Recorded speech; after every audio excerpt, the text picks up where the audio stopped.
ಇಲ್ಲೇ ಇನ್ನ ರೆಡಿ ಆಗಿಲ್ಲ. ರೆಡಿನೇ ಇದೀನಲ್ಲ ಲೇ. ಕೈಯಾಗ ಏನದ ಇದು ನನ್ನ ಬ್ಯಾಗ್ ಇದೆ ಎಲ್ಲ ಇದ್ರೋಗದ. ಏ ಹೇಪಲ್ಯಾ ಟ್ರಿಪ್ ಹೊಂಟಿವ್ ಏನ್ ಸ್ವಿಮ್ಮಿಂಗ್ ಪೂಲ್ ಹೊಂಟಿವ್? 2 ದಿವಸ ಟ್ರಿಪ್. ಇದ ಅರಿವಿ ಮೇಲೆ ಹೋಗುದು, ಇದ ಅರಿವಿ ಮೇಲೆ ಬರುದು. ಒಂದ್ ಎಕ್ಸ್ಟ್ರಾ ಅಂಗಿ ಇಟ್ಕೊಂಡು ಅದನ್ನ ನಾಳೆ ಹಾಕೋತನ.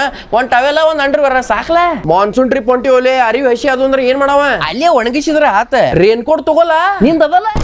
ಜಾಕೆಟ್ ನೀ ಹಾಕೋಣ, ನಿನ್ ರೇನ್ ಪ್ಯಾಂಟ್ ನನಗ್ ಕೊಡೋದನ್ನ ತಟ್ಟಕತಿ ತಲೆ ಮೇಲೆ ಹಾಕೋತನ. ಒಟ್ ನನ್ನ ಬಾರ್ಸಾವ್ನಿ ಇದಕ್ಕೆಲ್ಲದಕ್ಕೂ ನಿನ್ ಹೆಸರಿ ಒಂದ್ 500 ರೂಪಾಯಿ ಬಿಲ್ ಹಾಕ್ತೀನಿ ತಡಿ ಮಗನ. ಅನ್ನಂಗ್ ಛತ್ರಿದು ತಗೊಂಡಿಲ್ಪ, ನಾನಂತೂ ತಗೊಂಡಿಲ್ಲ ನೋಡು. ಅಲ್ಲಿ ಶಾಂಪೂ ಬಾಡಿ ವಾಷರ್ ತಗೊಂಡಿಲ್ಲ. ನಿನ್ ಕಡೆ ಅದಲ್ಲ ಮುಗಿತ. ಖಾಲಿ ಕೈ ಬಿಸ್ಕೊತ ಬಂದ್ಬಿಡಾವ್. ನೀ ಹಲ್ ತಿಕ್ಲಿಕ್ ಬ್ರೇಸ್ ತಗೊಂಡಿಲ್ಲ. ನಿಂದದ ಅಲ್ಲಿ ಅದನ್ನ ಹೆಚ್ಚು ತಿಕ್ತನ.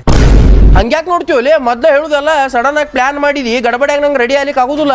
ಅವ್ನ್ ಕೆಲಸ ಮಾಡ್ತೇನಿ, ಬಿಗ್ ಬಾಸ್ಕೆಟ್ದಾಗ ಎಲ್ಲಾ ಆರ್ಡರ್ ಮಾಡ್ತೇನೆ. ಅವ್ರ ಫಾಸ್ಟ್ ಡೆಲಿವರಿ ಅದ sir. BigBasket. Thank you sir. ತಗೋ ಸನ್ ಗ್ಲಾಸ್, ತಗೋ ನೆಕ್ ಪಿಲ್ಲು, ತಗೋ ಟೂತ್ ಬ್ರಷ್. ಆ ಕ್ಯಾರಿ ಬ್ಯಾಗ್ ಬಿಡು, ಟ್ರಾಲಿ ಬ್ಯಾಗ್ ತಗೋ.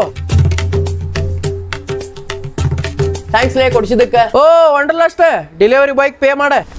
ನೀ ಪೇ ಮಾಡಿಲ್ಲ? ಹ್ಞೂ ನಾ ಯಾಕೆ ಮಾಡ್ಲಿ? ಕ್ಯಾಶ್ ಆನ್ ಡೆಲಿವರಿ ಮಾಡಿದ್ದೆ.